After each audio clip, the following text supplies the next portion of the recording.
Maintenant, on passe au deuxième chapitre intitulé Introduction à la théorie des probabilités.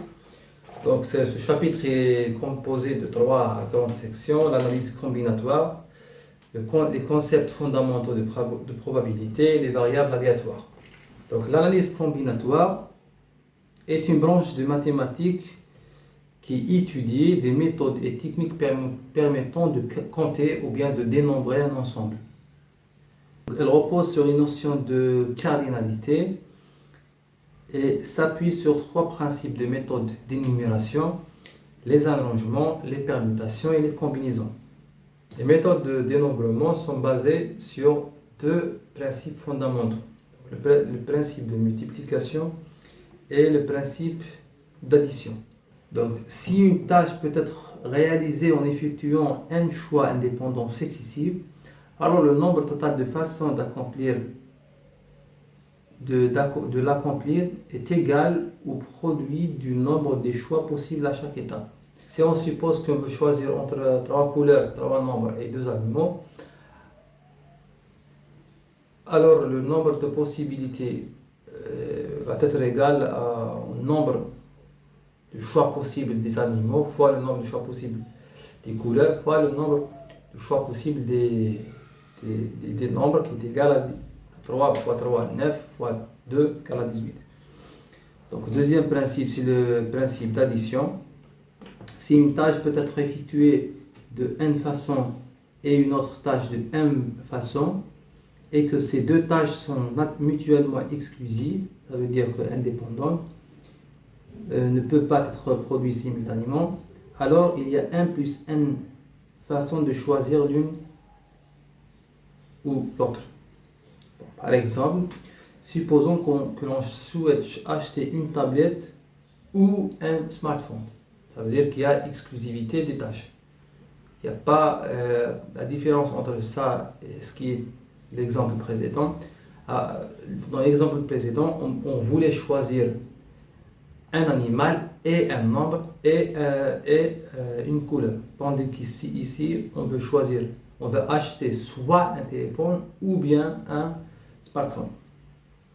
Donc, si on dispose de trois marques de tablettes et deux marques de smartphones, donc, alors le nombre de choix possibles, c'est 5.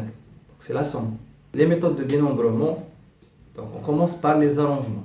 Donc, un arrangement de P éléments parmi M est une suite ordonnée de P éléments choisis parmi les N éléments d'un ensemble E. On note à indice Pn le nombre d'arrangements de P éléments parmi N. On distingue ici deux cas.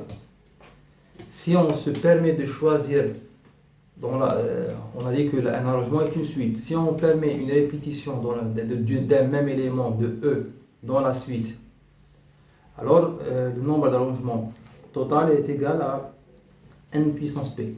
Et si la répétition est exclue, alors on divise donc par le nombre de... Alors si la répétition est exclue, alors le nombre d'arrangements est égal à n factoriel sur n moins p de tout factoriel. Les permutations, une permutation de n éléments est un arrangement de n parmi n.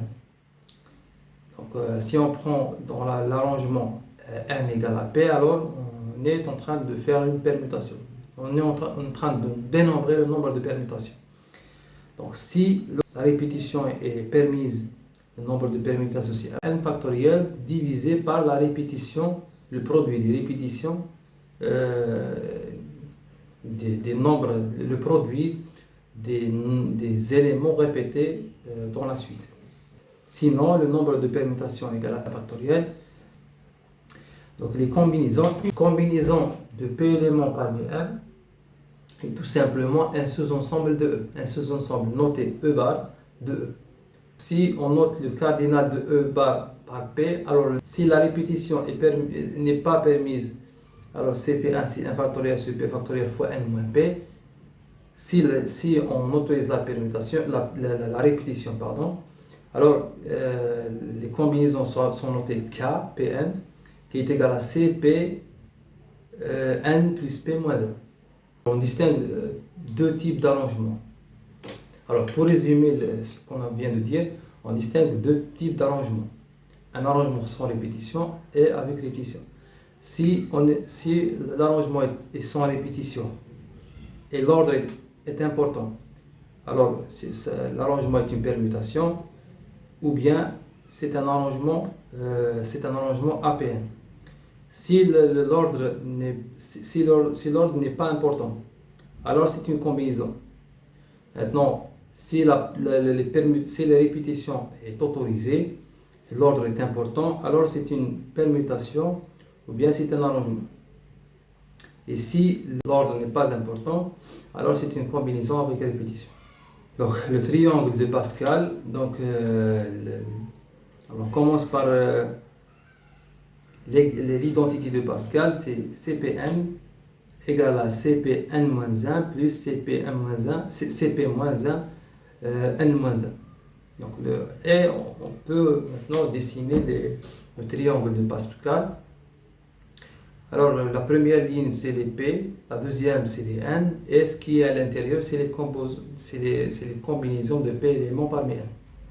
Par exemple le premier 1 c'est 0, 0, etc. N'hésitez pas à me contacter via les adresses mail qui s'affichent à l'écran.